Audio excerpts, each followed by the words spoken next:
Good morning children.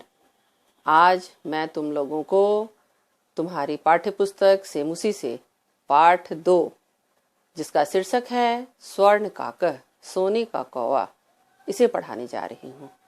पाठ के बारे में मैं जरा तुम्हें बताती हूँ कि लेखक कौन है, कहाँ से लिया गया है।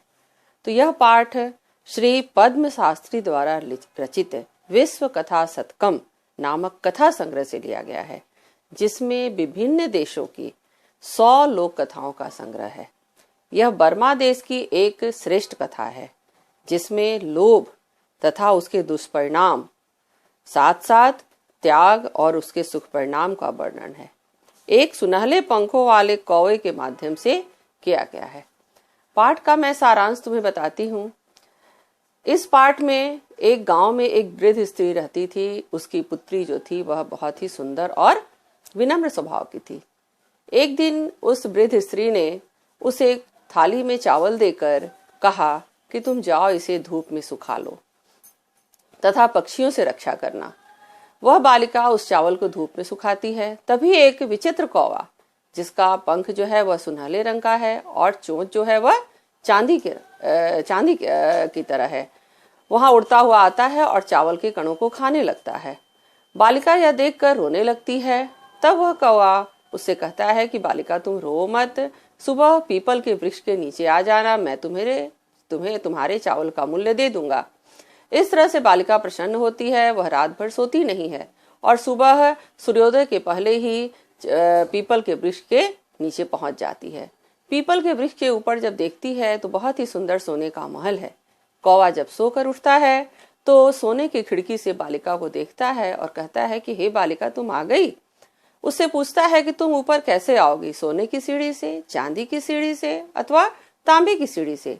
बालिका कहती है कि मैं गरीब माँ की पुत्री हूँ, मैं तांबे की सीढ़ी से ही आऊंगी। परंतु कौवा उसे सोने की सीढ़ी से ऊपर बुलाता है। ऊपर महल में वह तरह तरह की विचित्र वस्तुओं को देखती है। फिर कौवा पूछता है कि तुम नाश्ता करोगी, सोने की थाली में करोगी, चांदी की थाली में करोगी या फिर तांबे की थाली में करोगी। वह बालिका कहती है कि मैं तांबे की थाली में नाश्ता करूंगी। परंतु वह जो कौवा था उसे सोने की थाली में नाश्ता देता है। फिर वह कहता है कि मैं तो चाहता हूं कि तुम यहाँ से नहीं जाओ, परंतु तुम्हारी माँ अकेले है, इसलिए तुम चली जाओ। यह कहकर कौवा घर के भीतर जाता है और 3 बक्से उठाकर लाता है, एक बड़ा, एक मंझला, एक छोटा, और कहता है कि तुम तीनों में से इस बक्से को ले लो। बालिका जो है वह सबसे छोटे बक्से को लेती है। जब घर आकर खोलती है तो उसमें बहुमूल्य हीरे जवाहरात होते हैं। उस दिन से वह बालिका अमीर हो जाती है। उसी गांव में एक दूसरी दुष्ट वृद्ध स्त्री रहती है। उसकी भी एक पुत्री है। जब यह कथा उसको पता चलता है तो वह अपने पुत्री को कहती है कि तुम भी ऐसे ही चावल लेकर धूप में सुखाओ। जब वह धूप में सुखाती है तो फिर वह कौवा वहां आ जाता है। वह चावल को खाने लगता है तो वह बालिका बहुत ही क्रोधित होकर कहती है कि तुमने मेरे चावल को खाया है, इसलिए तुम्हें इसका मूल्य देना पड़ेगा। कौवा फिर वैसे ही करता है और उसे पीपल के वृक्ष के नीचे बुलाता है। जब वह बालिका वहां जाती है तो कौवा उससे फिर पूछता है कि सोने की सीढ़ी से आओगी, चांदी की सीढ़ी से या तांबे के। तो वह बालिका कहती है कि मैं सोने की सीढ़ी से आऊंगी, लेकिन कौवा उसे तांबे की सीढ़ी देता है। फिर नाश्ते के समय फिर उससे पूछता है कि सोने की थाली में, चांदी की थाली में या फिर तांबे की थाली में। वह फिर कहती है मैं सोने की थाली में खाऊंगी, लेकिन कौवा उसे तांबे की थाली देता है। जब वह जाने लगती है तो उसे तीनों बक्से फिर लाकर देता है और वह बालिका उस सबसे बड़े बक्से को उठा लेती है। जब वह घर आके देखती है तो उसमें एक भयंकर काला सांप निकलता है और उससे डर जाती है। और उस दिन से वह बालिका और वह जो वृद्ध स्त्री थी अपनी लालच को छोड़ देते हैं। कथा का यही सारांश है। आगे मैं तुम्हें बहुत सारी चीजों से फिर बताने जा रही हूँ। उसका संधि विच्छेद, शब्दार्थ, विशेषण विशेष, प्रत्यय, प्रकृति प्रत्यय, इन सब से मैं तुम्हें कथा को आगे। था स्त्री नैवसत। प्राचीन काल में किसी गांव में एक निर्धन वृद्ध स्त्री रहती थी। तस्या च एका दुहिता विनम्रा मनोहरा च आसीत। उसकी एक पुत्री विनम्र और मनोहर थी। एक बार एकदा माता स्थाल्यम तंडुलान निक्षिप्य पुत्रीम आदिदेशः। एक बार माता ने थाली में चावलों को रखकर पुत्री को आदेश दिया, सूर्य आतपे तंडुलान खगेभ्यो रक्ष। सूर्य के धूप में चावलों को पक्षियों से रक्षा करो।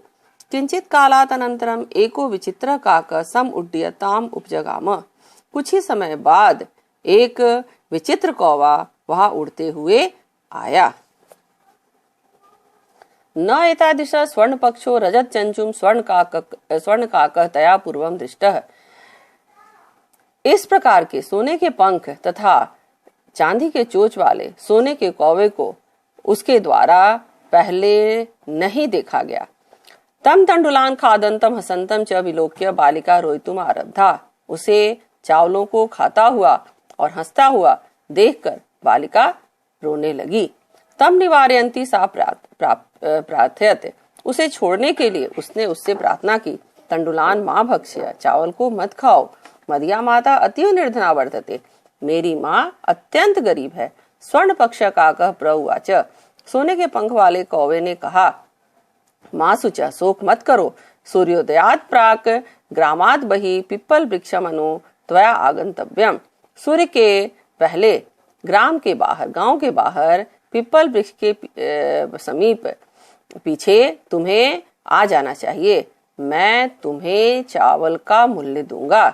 प्रहर्षता बालिका निद्राम अपि न लेभे। प्रसन्न होकर बालिका ने नींद भी नहीं ली, अर्थात वो सोई भी नहीं। सूर्योदयात पूर्वमेव सा तत्र उपस्थिता। सूर्योदय के पहले ही वह वहां उपस्थित हो गई। वृक्षस्य उपरि विलोक्य सा च आश्चर्यचकिता संजाता। वृक्ष के ऊपर देखकर वह आश्चर्यचकित हो गई। यत्र तत्र स्वर्णमय प्रसादो वर्तते। वहां स्वर्णमय अर्थात सोने का बना हुआ महल था। यदा काक सहित्वा प्रबुद्ध तदा तेन स्वर्ण गवाक्षात कथितम। जब कौवा सोकर उठा तब उसके द्वारा सोने की खिड़की से कहा गया, हंग हो बाले, हे बालिके, त्वम आगता, तुम आ गई। तिष्ठ, रुको, अहम त्वत्कृते सोपानम अवतारयामि। मैं तुम्हारे लिए सीढ़ी उतारता हूँ। तत्कथय, वह अब बताओ। स्वर्णमयम रजतमयम युत ताम्रमयम। सोने की सीढ़ी, चांदी की अथवा तांबे की। कन्या प्रउवाच। कन्या ने कहा, अहम निर्धन मातु दुहिता अस्मि। मैं गरीब माँ की पुत्री हूँ। ताम्र सोपाने एव आगमिष्यामि। तांबे की सीढ़ी से ही आ जाऊंगी। परम स्वर्ण सोपाने न सा स्वर्ण भवनम असासाद। परंतु सोने की सीढ़ी से ही वह सोने के भवन में प्रवेश की। चीर कालम भवने चित्र विचित्र वस्तुनि सज्जितानि दृष्ट्वा सा विस्मयम गता। बहुत देर तक भवन में चित्र विचित्र वस्तुओं से सजे हुए देखकर वह आश्चर्यचकित हो गई। श्रांताम ताम विलोक्य काकः प्राह। थकी हुई उसे देखकर कौवे ने कहा, पूर्वमेव लघु प्रातराश क्रियताम। पहले लघु प्रातराश अर्थात नाश्ता करो। वद, बोलो, त्वम स्वर्ण स्थाल्याम भोजनम करिष्यसि किम वा रजत स्थाल्याम युत ताम्र स्थाल्याम। तुम बताओ कि तुम सोने की थाली में भोजन करोगी, चांदी की थाली में अथवा तांबे की थाली में। बालिका व्याजहार। बालिका ने कहा, ताम्र स्थाल्याम एव अहम निर्धना भोजनम करिष्यामि। तांबे की थाली में ही मैं निर्धन भोजन करूंगी। तदा स कन्या च आश्चर्यचकिता संजाता यदा स्वर्णकाकेन स्वर्ण स्थाल्याम भोजनम परिवेशितिम। वह कन्या आश्चर्यचकित हो गई जब सोने के कौवे ने उसे सोने की थाली में भोजन परोसा। न च एतादृकं स्वादु भोजनम अद्यमवति बालिका खादितवती। आज तक उस बालिका ने इतना स्वादिष्ट भोजन नहीं खाया था। काको ब्रुते। कौवे ने कहा, बालिके, अहम इच्छामि यत् त्वं सर्वदा च अत्र उत्तिष्ठ। कौवे ने कहा कि हे बालिका, मैं तो चाहता हूँ कि तुम यहाँ हमेशा रहो। परंतु माता वर्तते एकाकिनी, लेकिन तुम्हारी माता अकेली है। त्वं शीघ्रमेव स्वगृहं गच्छ। तुम जल्दी ही अपने घर जाओ।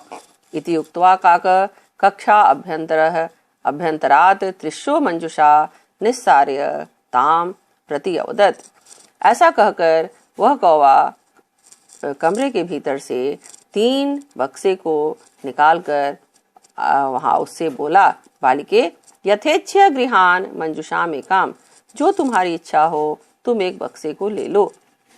लघुतमम मंजुषा प्रगृह बालिकया कथितम एव, छोटे बक्से को लेकर उस बालिका ने कहा, मदीये तंडुलान मूल्यम, यह मेरे चावल का मूल्य हो जाएगा।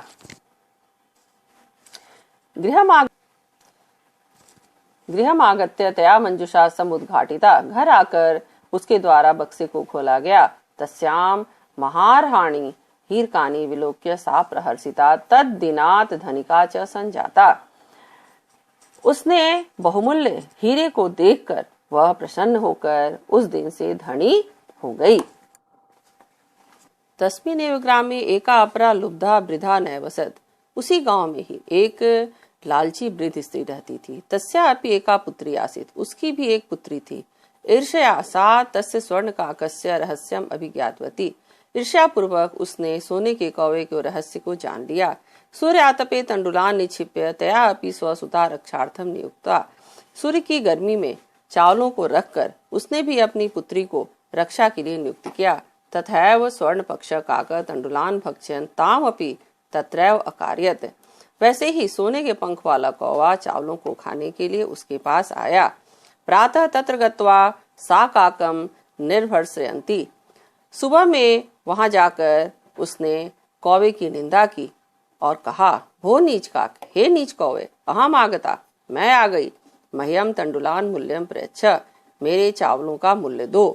काका अब्रवीत, कौवे ने कहा, अहम त्वत्कृते सोपान अवतारयामि, मैं तुम्हारे लिए सीढ़ी उतारता हूँ। तत्कथ्य स्वर्णमयम रजतमयम ताम्रमयम, कहो सोने का, चांदी का अथवा तांबे का। गर्भित्या बालिका प्रोक्त, घमंडी बालिका ने कहा, स्वर्णमयेन सोपानम एव अहम आगच्छामि, सोने की सीढ़ी से ही मैं आऊंगी। परम स्वर्ण काका त्वत्कृते ताम्रमयम सोपानम एव प्रयच्छ, लेकिन उस सोने के कौवे ने उसके लिए तांबे की सीढ़ी ही दी। स्वर्ण काकः ताम भोजनम अपि ताम्र भोजन अकारयत, सोने के कौवे ने उसे भोजन भी तांबे के बर्तन में ही परोसा। प्रतिनिवृत्ति काले स्वर्ण काकेन कक्षा अभ्यंतरात त्रिशः मंजुषा तत्पुरम सम्मुक्षिताः, जाने के समय उस सोने के कौवे ने कक्षा के भीतर से, कमरे के भीतर से 3 मंजुषा उसके सामने लाकर दिया। लोभ विष्टा सा बृहतमा मंजुषा गृहीतवती, लोभ से आकृष्ट उस बालिका ने सबसे बड़े बक्से को लिया। गृहम आगत्य सा तर्षिता यावद मंजुषाद उद्घाटितः, घर आकर जब वह प्रसन्न होकर मंजुषा को उद्घाटित करती है, खोलती है, तब ताव तस्याम भीषणम कृष्ण सर्पो विलोकितः, तब उसने भयंकर काले सांप को देखा। लुब्धया बालिका लोभस्य फलम प्राप्तम, लालची बालिका ने लोभ के फल को प्राप्त कर लिया। तदंतरम सा लोभम परित्यजत, उसके बाद से उसने लोभ को छोड़ दिया। अब मैं तुम्हें पाठ में आए हुए संधि विच्छेद, प्रकृति प्रत्यय, विशेषण विशेष तथा शब्दार्थ के बारे में यहाँ पर कुछ बताने जा रही हूँ। मैंने पैराग्राफ वाइज कुछ संधि विच्छेद दिया है, प्रकृति प्रत्यय दिया है, शब्दार्थ दिए हैं, जिसमें से तुम यहाँ से अब देखना शुरू कर सकते हो।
प्रिय बच्चों, यह तुमने स्वर्ण का कह पाठ पढ़ा।